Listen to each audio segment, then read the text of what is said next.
It's Thursday, August 29th. I'm Adam Walsh, and this is The Signal. The telegram is not being printed in this province anymore. Today on the show, we are talking about its history, its presence in the homes of folks in Newfoundland and Labrador. We're appreciating all that the paper's meant to folks over the decades, and we'd like to hear from you.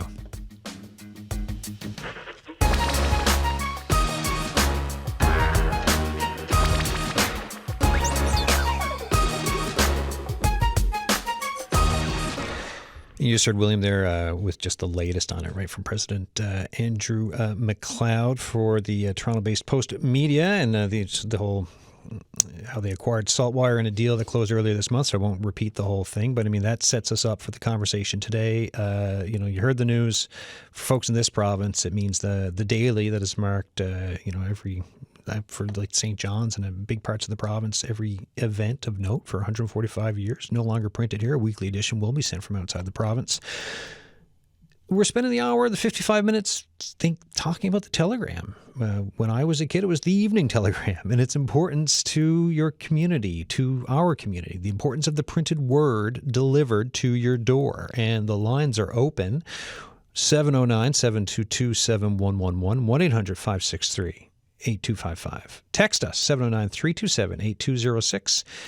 Email us, thissignal@cbc.ca. So I've got two guests in studio, and the lines are open, Joshua Jameson and Jean Graham. And so the way I'll describe both of them is longtime readers and fans of the Telegram, both who have been involved in and with media over the years. How does that land, folks? Okay? Sounds right. Sounds good. Yeah, all right. I was like, how do I describe both of you in a way that's kind of succinct? But then I'm betraying the succinctness by continuing to talk. You both put posts up on Facebook about what's gone on. You want to just, Joshua, do you want to just kind of tell us a bit about what prompted the post and your thoughts behind it? Yeah, absolutely. Thanks, Adam, for inviting myself and Jean on to the show to have this conversation today. I think it's a really important one.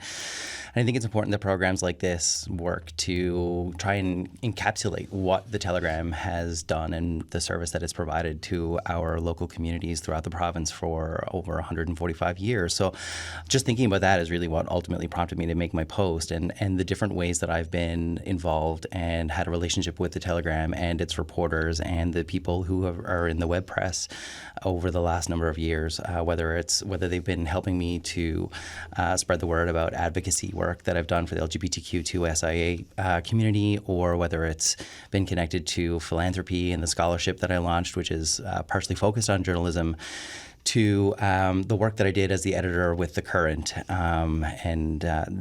had a print relationship with the wide format press at the Telegram on Austin Street. So I would regularly visit that press and do spot checks and pre-press approvals for the issues before they would go out. So lots of different ways that I've had a relationship with the Telegram, and that just prompted me to make that post.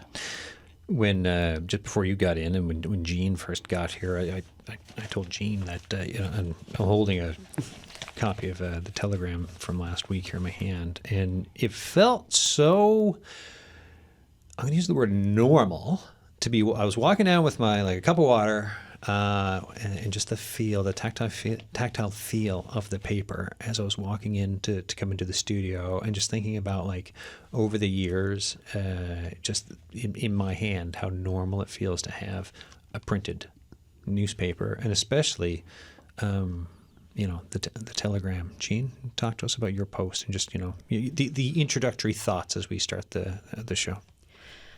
Well, I've always grown up with newspapers. I think I've been a subscriber to the Telegram for about as long as I've known Joshua, and he would have been 2. Jean has known me since I was a child. Oh, that's hilariously. I love the dynamic for this show. And I've been involved in, I don't know if I ever wrote, I wrote what they used to call advertorial. Back they would have ad sections way back, yes, anonymously. But I've been involved as a reader, consumer of news. I've had friends who work there, and I've developed friendships with much the same way Joshua has. I'm working in communications, most recently with a not-for-profit organization, and before that in politics. And the reading of a paper, the professionalism of the people who work there, I think was my first thought, because it's I still know lots of people, and it's so sad to think that they won't be doing the work that they do best. But I've also worked as a researcher, and I remember working on the Encyclopedia of Newfoundland, and you spent so much time in archives, and newspaper cuttings were what you used. That's how you found out a story, right? So I've been newspapers in general. My family always subscribed to the Western Star. When my mom died, after her death, it was like ending that subscription, which had been in place for, 50 years at that time. So it's such an important part of life, right? Something you said there too, just noting that aspect of the use of the paper for research purposes and that kind of thing, and like delving into microfiches and that sort of thing. I remember doing that in university. Andrew, who worked for the paper, his last name is escaping me. Waterman. Yeah, Andrew Waterman made a great reference to that point when he talked about the article that he wrote about the tsunami that occurred, and the fact that he utilized the microfiches and referenced some of the historical reporting that was done in 1945. There's just something about like visiting newspaper articles and microfiche content and like finding something, it was printed in the paper, so it must be true. Like that information is bulletproof. So like that speaks to the role that a newspaper has in a community and in a society, that, once something makes it to the paper, it's almost like, the Hansard of the community. Like it's the public record. And a lot of media fills that in different ways, but there's just something different about the newspaper. Yeah, the record of, I guess, public consciousness of the time, right? So sometimes from how a story is covered to the picture that is used, the angles that are pursued, the editorials around it, all of that gives you the letters to the editor. The letters to the editor. All of that gives you such a flavor of what folks were thinking, feeling, talking about, and around any given issue, and it pulled folks together, right? Like it could be something like, I don't know, Tina Turner was in town and gave a concert. Oh, it's on the front page of the paper, and everyone just kind of knows about it, right? Like it's things that everyone knows because it's there, it's the front page or whatever else, and it's such these types of things are over the years, such community builders, and like I guess there's a cohesion there with a local paper. And that's a big example, but like even the smaller things like the philanthropy efforts, the activism, the things that I've done over the years. Like I remember when Mark Von Jackson came to my house and when I was in high school, and I referenced this in my post, and the fact that he came and he showed up to my door and he sat in our living room and he had a conversation with me about a play that I was producing, and the objective of producing the play was to fundraise for the Janeway Foundation. And I was in my teens, and I just thought that this was so cool. Like I'd made it into the paper. So I was like, 20, 30, 50 years from now, if somebody's ever going to reference or bother to look up my name for whatever reason, like there'll be something there because I contributed to my community in some way, shape, or form. And that's sort of the thought that I've kind of applied to any other subsequent time that I've quote unquote made it into the paper. It's cool because it's like, okay, like you've sort of left your mark in one of the good ways that you can. Like, yeah, I've got a byline or two. When I moved back from South Korea, I was pitching just a couple stories, and there's a couple bylines then before I got a gig with VOCM, and then I transferred over here to CBC. And like at the time, I was like getting printed, like having a pitch accepted. Right? I think Pam Frampton accepted the pitch, but I stand Pam to be is awesome. Pam is awesome. Pam I stand to be correct on that. I think it was Pam who I was dealing with, but it was a big thing, right? Just to have, I was like, oh my gosh, look, there's my name, the byline there. Like it was very, very meaningful.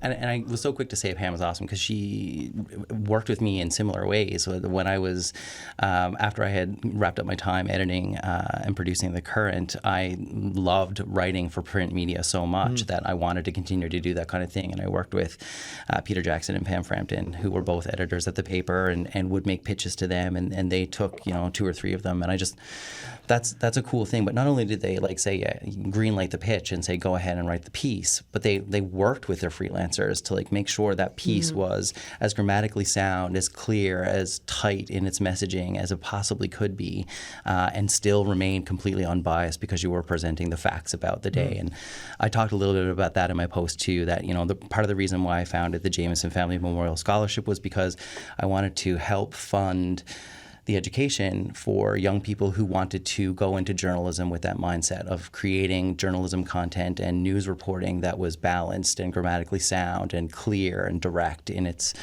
form. And so many websites that exist these days are throwing up quote unquote articles that are really just about, pushing a piece of plastic in an ad adjacent to the words that are put up there. How's stuff going with the scholarship anyways? It's good. I established the scholarship, or the initiative to fund the scholarship in November 2017 to mark on my grandfather's birthday. And we've got $10,000 raised of our goal amount, which is just a little bit over $42,000. We're partnered with the Community Foundation of Newfoundland and Labrador to make the scholarship come to life, so we can issue tax receipts for the donations that we receive. And then once we reach that goal amount of $42,000, the scholarship will issue an annual scholarship of $1,000 once a year to any student in the country who wants to study journalism, communications, or political science. So we're getting there. We were a little bit slowed, obviously, by the pandemic. A couple of years, we had to sort of pause the beating the pavement to drum up those donations. Yeah. It didn't really work out so well at that time, but we're picking up speed again now, and it's going well. So, and if folks want to find more information, where do they look for that? JamesonFamilyScholarship.ca. All of that information is available online, and there's also a Facebook page, Jameson Family Scholarship. What was your Jean? What was your routine with papers?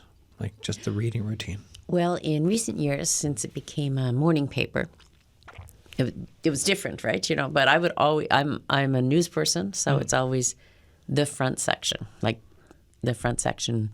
local news especially. Mm-hmm.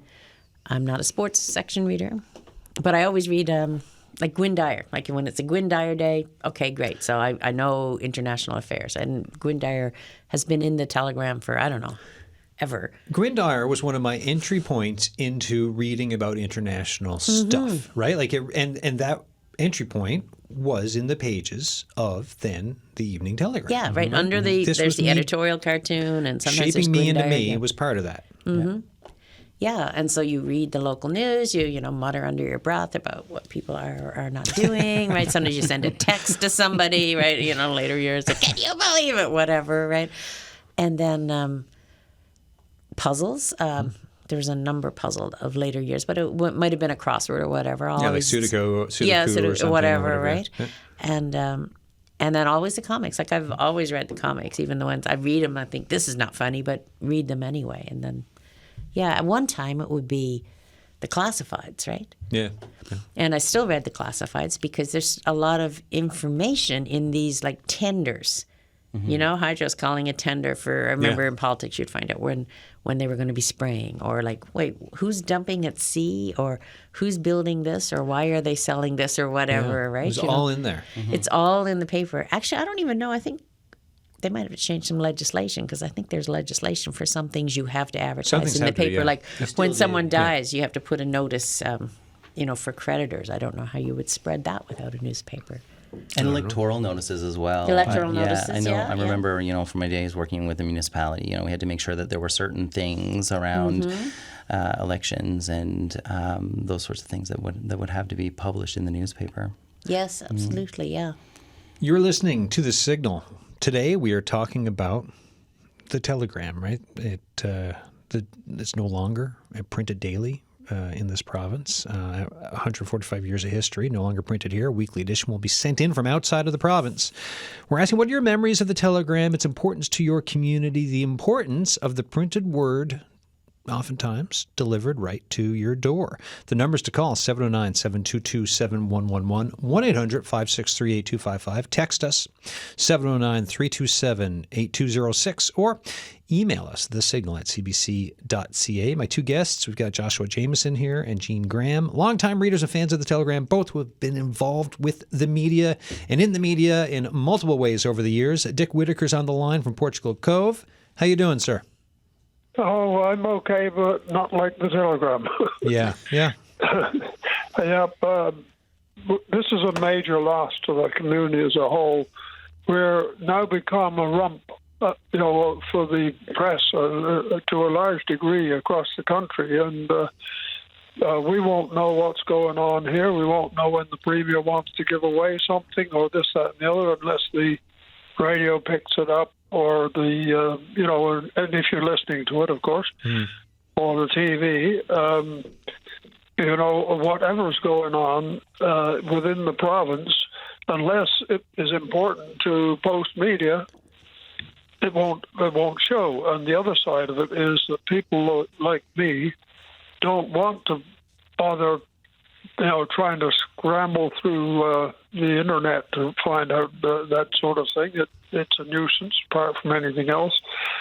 And it's also not really all that good for you to spend too much time on the machine, as you know, Yes. Amongst other things. And I seem to think I picked up something that people were starting to go back to reading newspapers. Did anyone hear anything of that? Not sure offhand, no. But, it's one of those things. When you go to work, when my time when I was doing all that, and you'd be able to come home in the evening. The paper would be there. You could leaf through it and pick out what you wanted to read and so on. The paper occasionally was a force for getting things done. For example, the late Steve Herder was very, very interested in the environment, the rivers, and things like that in Newfoundland. And when we were, the Salmon Association, which I was founding president of, when we were really driving to get some changes on how rivers were looked after and so on, the telegram really helped us a lot. And, it exposed some of the weaknesses in the system, and things changed. And, I don't know how much was picked up across the country, but certainly there were changes locally and nationally as far as looking after rivers and roads and bridges and culverts and so forth the Telegram and the other papers at the time were part and parcel of influencing that sort of thing, I'm pretty sure.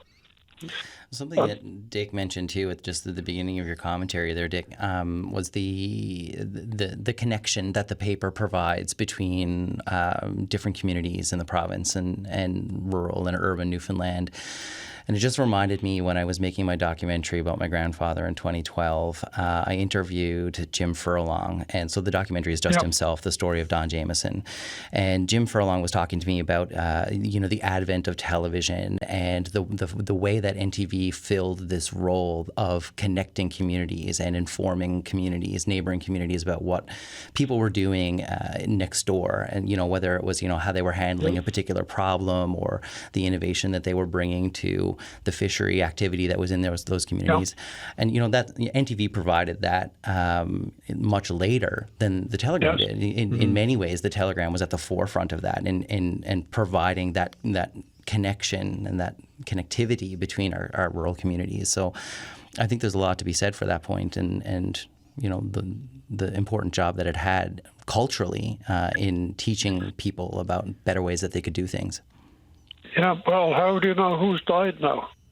Oh, I know, right? Like it's unless you want to troll through every funeral home in the province, you just don't know. You won't know. Mm-hmm. I was saying to Adam before the show, they stopped running birth notices, right? Yep. So I don't know when people have had children, but you're absolutely right about you just have to check every funeral home every day, right? Well, I'm not about to do that because I might find myself there. But it's a great point because so many like services like Ancestry and 23andMe, these websites that are actually allowing the facilitation of long lost relatives to find each other again. A lot of the ways that they're doing that is by referencing birth and death notices from archival newspapers from around the world. So the Telegram is now no longer contributing to that record. Yeah, and the other side is also that the federal government has been steadily whittling away at CBC. Newfoundland was a driving force in the communications, ambit in the whole country for a number of years, and I don't know what the staff numbers are now and the budgets to go around and see things, but I just get the feeling there's not nearly as much flexibility within the CBC ambit as there used to be, and the CBC at least is as close to being objective as any of the new, those kinds of channels. So, it's not just the newspaper; it's that as well. And basically, we're getting isolated, and people will be able to do what the hell they like without let or hindrance. I think that's a really great point too, in that, I think more and more as a society, we're having to look at our public broadcasters, whether that's BBC or NPR or CBC in Canada's case. It's becoming more incumbent on all of us to look to those sources for the information that we're getting on what's happening in our community and the news developments and keeping political activity accountable. All of these sorts of things that have been traditionally addressed and done by many media outlets. I think it's more important now for us to focus on these publicly funded media outlets, because there's a greater likelihood that those outlets will be unbiased and more thorough and more clear in the communications and the information that they're sharing. There's no commercial gain. I don't know if people have noticed, but of late, because of the gradual eating away of the telegram, is that a good percentage of the newspaper was very long letters to the editor, which it's okay to a point, but it seemed to me that they were the same people over and over and over and over and over, beating similar things to death steadily. Some of them not very well, and so on. And while there was a place for that, it was really important that, in fact, the paper do a good percentage of what they were writing in about and do it more objectively, Dick is not saying, by the way, that Dick and I also write for a print newspaper. We write for the Northeast Avalon Times. So, Well, I mean, it will soldier on at present anyway. Yes, so for sure. We'll see how that goes. But it has a limited ability to, in its reach and so on. Quite a lot of the other local newspapers have disappeared entirely. Yes, I think when I started in communications, there were probably like 20, Dick, that I had to, get in touch with. They mostly were Robinson Blackmore in those days, and but there were still a couple of independents in Northern Penn, and you'd sort of have to get in touch with all of them. And if you had a story, right, and of course it's different. You didn't just send an email. It was, I don't know what it was, a fax. I used to mail news releases when I first started. Faxing. I remember dropping things off at the Telegram building. In the 80s, I guess, when we were, maybe when we were on strike at Q Radio or something. I don't know what I was doing, but I was definitely dropping stuff off at the Telegram building. And, and getting, during an election, you would find out, like, which newspaper was covering which districts, and, they would, it was a whole thing. And every one of those papers, in Corner Brook, it was the Humber Log. In Stephenville, it was the Georgian. I grew up in Corner Brook, so... And I mean, the level of local news. You had full coverage of community news, the councils, the happenings of communities, Absolutely. right? And every town council was scrutinized to some level, right? That stuff matters so much. Absolutely. Yep, the Western Star, I guess that's defunct too now, is it not? Yes, it died. I'm trying to think when. A couple of years ago. When did they print the last not very Western long, Star? but and of course there was interchange of information between them and the Telegram and vice versa and so forth. So one way or another. So that although they competed for some things, but by and large, you were able to share information and so on, and this kind of thing. And I just think it's dreadful. And I'll go back to the point that, coming home from work, picking up the paper and sitting down for half an hour and just reading through whatever, catching up, that was a pretty important part of our lives anyway, and all my life for that matter. Not just now. We just it needs to be replaced with something similar or better for that matter.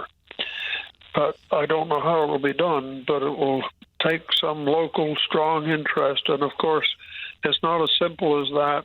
Obviously, you've got to try and interact with all the other news media so that you can buy information, articles off them and stick it in and so on, that kind of thing, like Reuters and all that, whatever. So it's not as easy as saying we should do it. Yeah. No, well, you need advertising support. I remember when my then husband worked at the Telegram, so that would have been, I don't know, perhaps the early 90s. And at that point, the Telegram was owned by whatever outfit owned the Globe and Mail, whatever the company corporate name was. And I remember him coming home one day and saying, well, this is it. The Telegram at that time was the most profitable newspaper in the whole chain. Incredible. Because of advertising money, right? Yeah. I mean, I mentioned...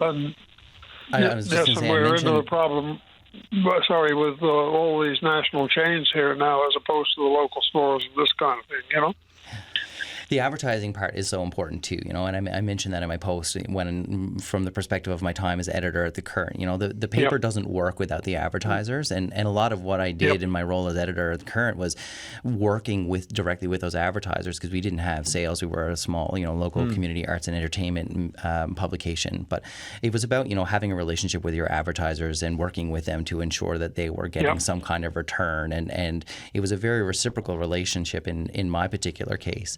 But there's, when you're looking at the Telegram, there's such an importance of separating that sort of advertising aspect of what that paper and publication requires, and the journalism and the news reporting, and ensuring that division is strong, so that the journalists are capable and able to go out and collect and report cleanly without it being swayed in any way, shape, or form by their advertising. But you need the money to keep the lights on, pay the staff, and get the product out. Mr. Whitaker, before we move on to the next caller, just any final thoughts? Yeah, good. Okay, thank you. Take care. Bye-bye. Okay. Thank you. Bye, Dick. Thanks, Dick, as always, for calling in. This is The Signal. I'm Adam Walsh. If you want to join the conversation, 709-722-7111, 1-800-563-8255. We are, of course, talking about the loss of the Daily, the Telegram, being printed here for 145 years, no longer printed here. A weekly edition will be sent in from outside of the province. I will say my thoughts are with the staff of the Telegram, those who still have their employment and those who have lost it, and those who are still working on journalism in the community. We're going to go back to the phones right now to talk to someone else about their thoughts. We've got Beth Ryan on the line, counseling therapist, author, and former journalist. Hi, Beth. Hey, Adam. How you doing? Good. Tell me about the importance of the Telegram for you and your family when you were a kid in your home. Well, I mean, the Telegram came, of course, every evening, and there'd be a little bit of a racket over who got it first. Dad always won. But, the rest of us would want to get a chance to get at the Telegram and lie on the kitchen floor and go through it. I mean, it was such a main element of our daily life when I was a kid. So the idea that I would grow up to be somebody who worked for the Telegram was kind of a big deal. Yeah. How did that, like the fighting over that paper as a family and to read it and then to have that kind of influence, how did it influence you professionally as you grew up to be an adult and became a journalist and everything else? I mean, it was interesting. I went to journalism school on the mainland in Toronto, and that gave me connections to go work at some big newspapers like the Hamilton Spectator, the Toronto Star, the Globe and Mail. But then I came home to Newfoundland and got a job at the Telegram. And that was sort of a feeling of coming home and kind of arriving when it came to sort of my community. It was a big deal. Yeah. And I knew Jean from that era too. And it was a big deal to work for the Telegram. And what Jean and Joshua were talking about being the paper of record, I think we really truly felt the responsibility of that. we're telling the community's history in the pages of the Telegram. And so, it was 33 years ago I went to work at the Telegram. And that feeling that whatever you were covering that day was going to make its way into the community's history, and that was going to be important. Yeah. And just the fact that, when I worked for the Globe and Mail, nobody at home saw the paper. Remember how hard it was to get a Globe and Mail in Newfoundland? Yes, Yeah, absolutely. Yeah. Absolutely. And so no one ever saw my stories, even if I had the thrill of getting a byline there. But in St. John's, everybody, my grandparents could read me in the Telegram. That was a big deal, to be seen by the people who matter to you, and the stories that mattered to them were the ones that you were actually covering. So I think it was really significant. And I have to say, I was shocked at the intensity of the emotion I felt when I heard this news. Yeah. I mean, it's been a long time since I've worked in journalism, but I think we take our institutions for granted. And I felt like, even though I am a paid digital subscriber to the Telegram, and I haven't had the paper version in a long time, I still felt like it was always there, and anytime I wanted to.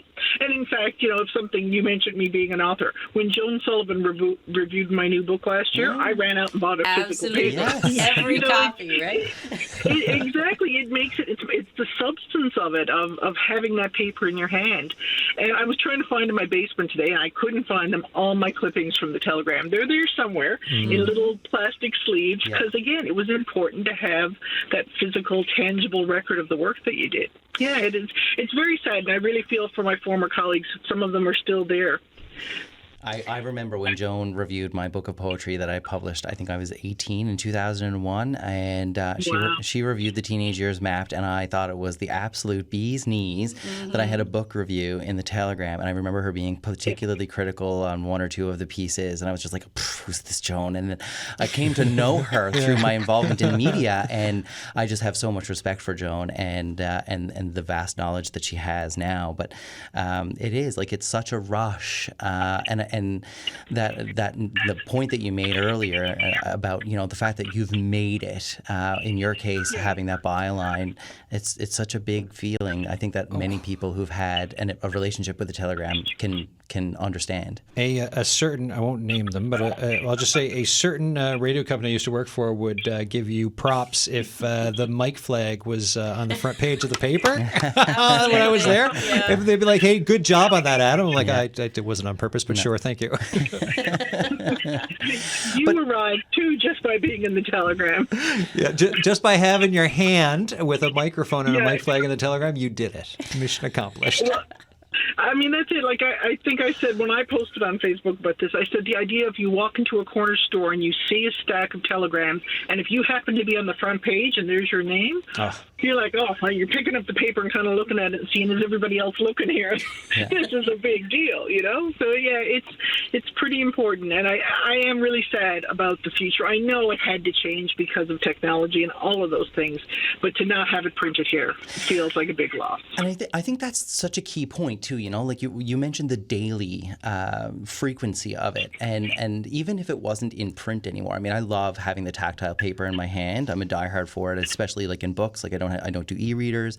In my role as a communications professional for many years, I always implored my employers to provide me with a physical subscription, because I like to go through the paper every day to start my day. And you can cut out clippings and stick them on the wall. Right? And I was successful in that up until like maybe a couple of years ago, when I had to do the digital thing for work. But I definitely, somebody commented on my Facebook post as we've been live on the air, and they referenced, our conversation is like, it sounds a little bit like a eulogy, and I get that in many ways. Like, we're all sort of processing this loss that's occurred, because not only are we losing a daily newspaper in print, but we're losing a daily e-edition as well. And I understand, they're still going to continue to deliver news like to the website and offer a summary of what's happened in an email digest, but it's still not the same as like a laid out, even a digital edition. And even further from that, the loss of the actual wide format press.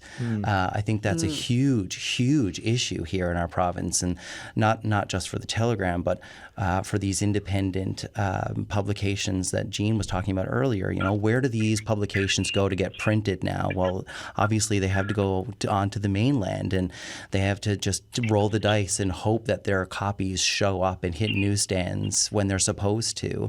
And it seems very silly to do that and to spend that money and to blow that pollution when we have the resource to publish these important community publications and many other things too. It's not just newsprint that comes out of that press, but many other things. We have the capability of doing that right here in Newfoundland and Labrador and St. John's. And just to flip that switch off and never rev that machine up again, it just seems illogical to me. Beth Ryan, any final thoughts before I let you go? Well, you're just making me think back to working out on Columbus Drive at the Telegram and, the printing presses in the building. Oh, yeah. It was so much a part of our daily lives to hear the sound.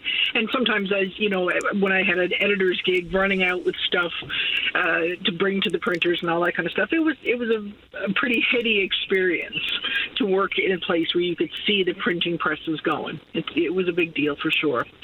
But, yeah, a lot of changes. Beth Ryan, thanks so much for this. Thanks for asking me to be part of it. Cheers. Beth Ryan, counseling therapist, author, former journalist. Yeah, another post I saw on Facebook. I was like, I got to get in touch with Beth. And she was another great reporter, right? Yeah. I mean, she's a great therapist too, and a great book writer and all that stuff. But just all around great. Yeah, just let's great all agree. Beth. Beth Ryan Great is Beth. fantastic. Yeah, she is.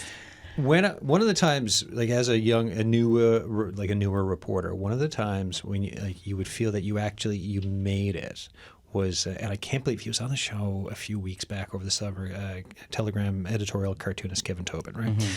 If one of his cartoons was about one of your stories, you made it. And I was like, first year or two here, there was a story, one of the, once or twice, I can't believe I didn't tell him, I forgot about it, but it was someone clipped the story, his cartoon for me, and I had it at my desk back then. Because it was such a big deal and such a compliment that your reporting kind of made it through all the ether of life or whatever, and to make such an imprint that he would go and do that around it. Same thing as a comms person. Like if a politician I was working for, if there was a cartoon of say Lorraine Michaels saying exactly what she was saying, and it was like, yes, boy, okay, so it's there. It's so important. Mm-hmm. Kevin Tobin, his work was part of my slow but sure realization of what was kind of going on, because I was a paper carrier.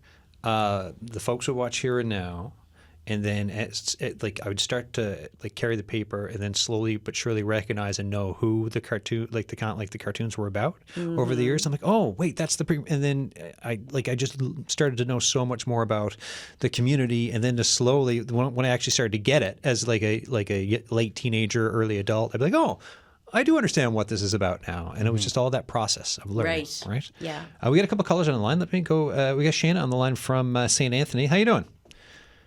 I'm doing well, thanks. And I think it makes perfect sense that we should all be feeling like this is a eulogy and that we are mourning the loss of the Telegram and, on a broader sense, the loss of newspapers in general.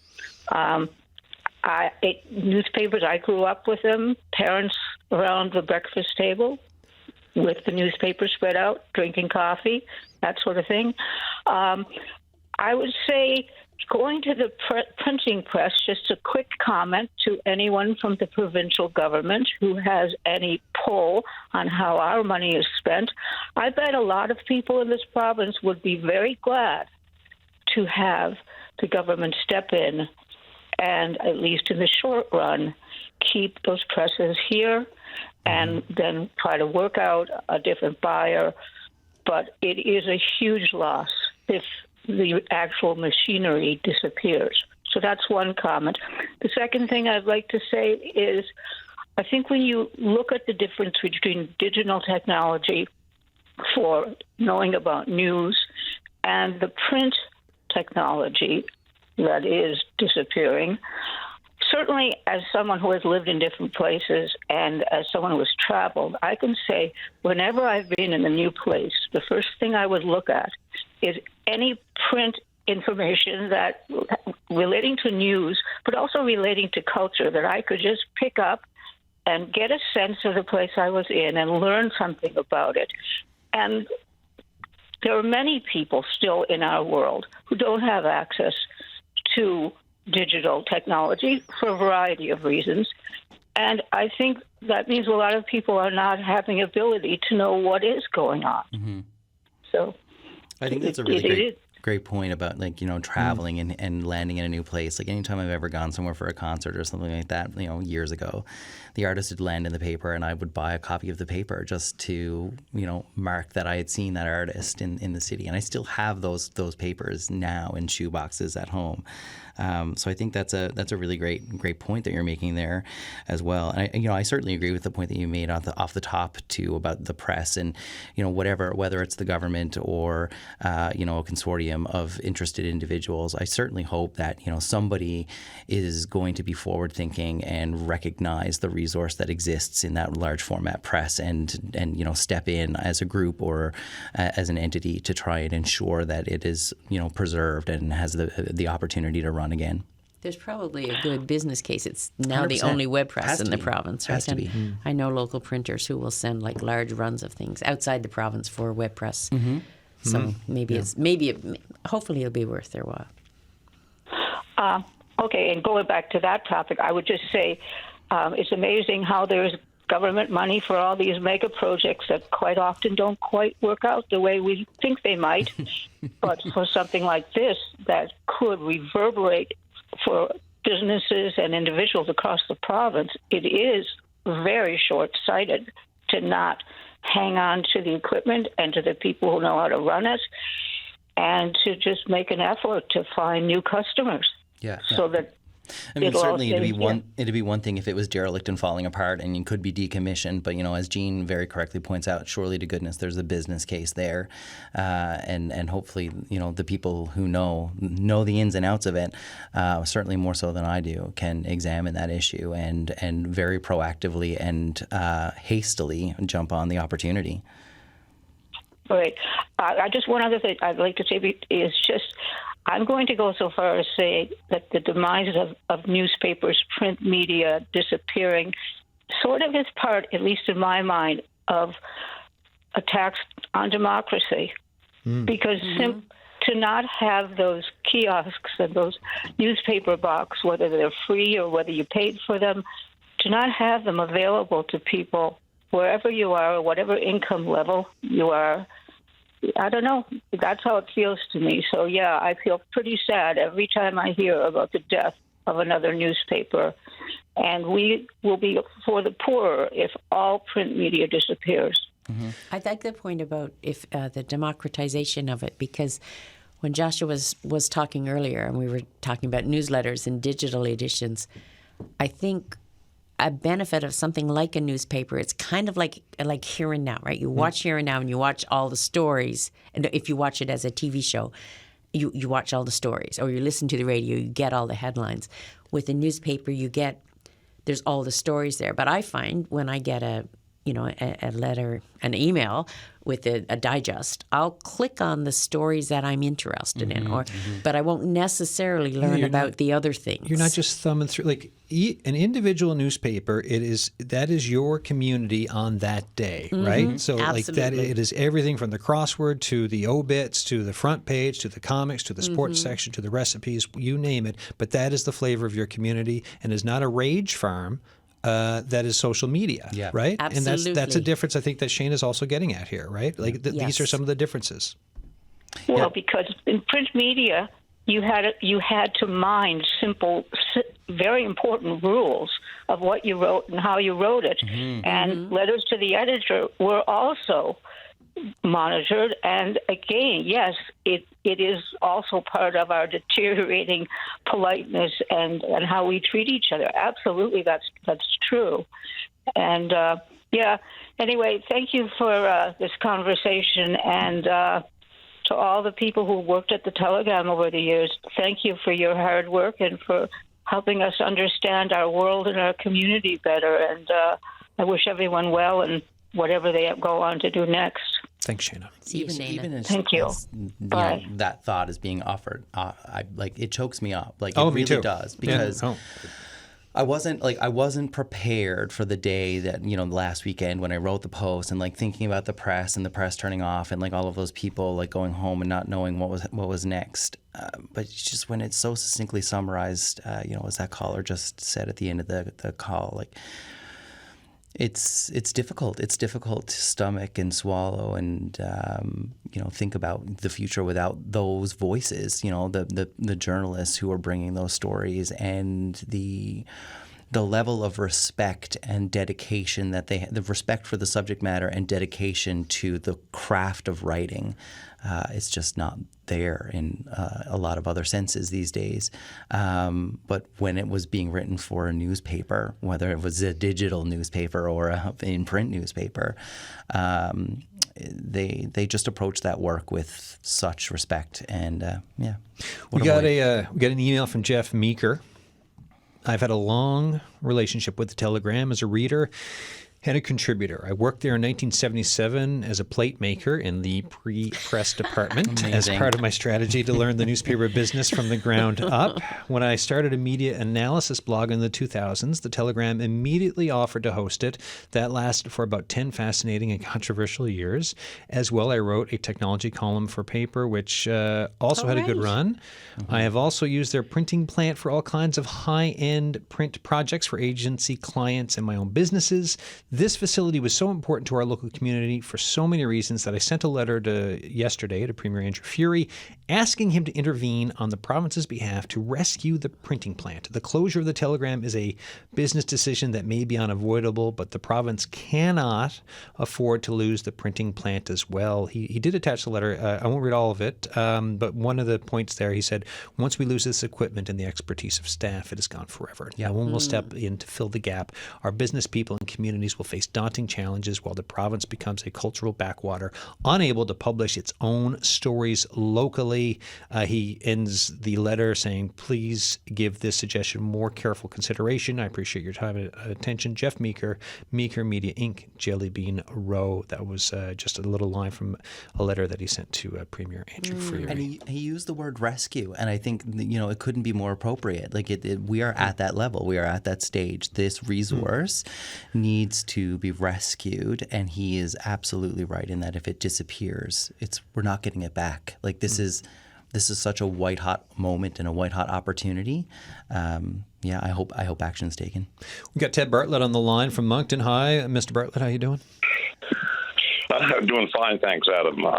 This is a tragedy. There's no question about it. And the glaring headline in the final issue of print journalism in Newfoundland, this is not the end. Come on, get real. It is the end. I'm no spring chicken, and one of the thoughts that occurred to me was there's going to be no way for me to have my obituary published when my time comes. But I've been reading them in the Telegram for a great many years, and I have a journalistic background. I never worked in print, but I worked at the former CJON as a broadcast journalist, and those were the days when the legendary Michael Harrington was editor at the Telegram. Ray Guy was at his zenith, and Joey Smallwood referred to the Telegram as a nest of dirty Tories. It's a Newfoundland institution, and as one of your previous callers says, it's really incumbent on the government of Newfoundland to wake up, smell the coffee, and stop looking the other way and do something to prevent the last press on the island from being sold as scrap. But here we have the Nova Scotia Supreme Court approving a solution that actually shafts Newfoundlanders, and it shouldn't be allowed to happen. The Cape Breton Post and the Charlottetown Guardian continue as daily papers, and they're part of this purchase as well. And I don't have the figures, but I stand to bet that their combined circulation was less than that of the Telegram. Post Media just doesn't care about Newfoundland. When they were retrenching the National Post, 15, 20 years ago, the first place they cut was Newfoundland. So just think about that. No, the government needs to show some leadership here and broker a solution. I'm not advocating that the provincial government should get into the printing business. It's not something for government, but they need to show some leadership. And we'd like to see it happen. Ted Bartlett, thanks so much for this call. I saw the post on LinkedIn, so I got in touch with you. Take care now. See ya. Ted Bartlett there. He still got that broadcaster voice. That's right. You don't need to say you were in broadcasting. No, it's we can. We're getting down there. We're like, yes, we have 5 minutes left to the show. Thoughts on it, like the calls, everything where we're at right now? I think one thing is that I think the press is an important aspect of the conversation, and I think it's important that we figure out a way to make sure that resource is protected. But even ensuring that press is protected, I don't necessarily think that we could end up in a daily published paper scenario again. I would love to see that, but I don't know that Post Media is going to be itching or chomping at the bit to reverse that decision. And Beth referenced the way that media is evolving and changing and that kind of thing. And I talked a little bit about that in my post. And that when I was working in radio, I was on air for 5 years hosting a weekly radio show. And when satellite radio entered our market, I had a huge conversation with our programming manager at the time, and in a bit of a panic, what was satellite radio going to do to our landscape, that sort of thing. And he was so confident. He had this the steel confidence. Ken Ash, God rest his soul, but he just looked at me and deadpanned and said, "We have the local slant. We are the local voice. We are a community, and we will always have a role satellite radio cannot fulfill." And I think in many ways that's sort of analogous to this conversation, in that the Telegram had that community role. It was the paper of record for the people of the province. So I recognize, as Beth said, the landscape of media evolves. It's going to change, and we have to work with that change and recognize that advertisers are looking in different ways to share information. We've got one more caller. I just want to cut in for a second. I want to, and because of who you are, I'm going to fit you in, even though we're almost out of time. 2 minutes to you, Mr. Wilford Bartlett, please, sir. How you doing, Wolf? Yes, good day. Yeah, good day. I guess I never turned in. I didn't turn you on till late, but That's okay. I've been writing letters now to Telegram for 48 years, so I guess I got a reason to complain. I got a suggestion that's been in my mind, is that the Newfoundland government should confiscate that thing and hold it, not let it sell, just take it away from the company and keep it for the people of Newfoundland, Labrador, and that the city of St. John's, whoever takes it over, should provide it tax-free to be able to operate it, and that we get some kind of a co-op to operate that machine, so the people of Newfoundland and the small papers that's on should have a place to print their stuff whenever they want to. That's my suggestion. I like the suggestion. It's much appreciated. I think it's great to add that to the public discourse on everything that's happening and what to do with that printing press. So thank you so much, Wolf.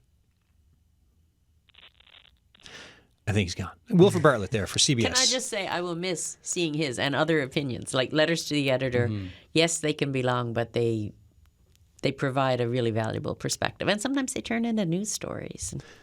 And it's all, again, this is all the community of the day, right? It is everything from the bylines of the journalist to the letters to the editor. All of it is the community. And to not have Freedom that is something. Freedom of the press is a basic...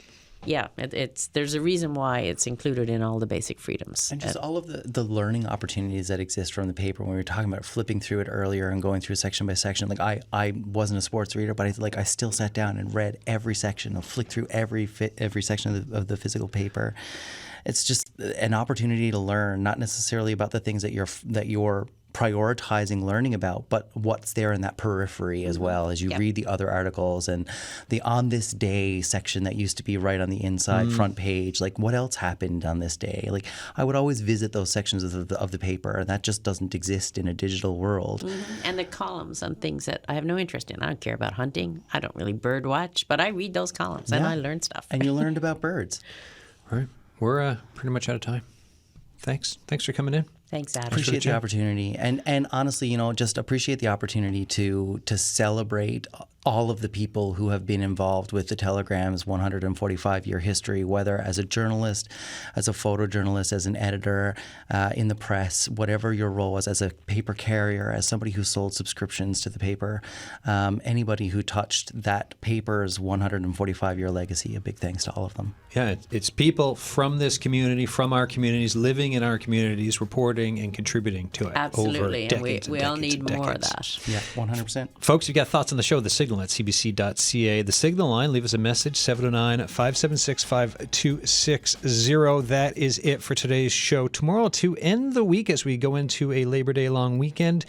Look, the Emmys are just around the corner. The Toronto International Film Festival is coming up. Tomorrow we're having a summer and fall What We've Watched and What We Are Going to Watch show. So movies, TV, what kept you company this summer, what are you going to binge the fall? We're talking about all of it. That's tomorrow on the show. Thanks for listening.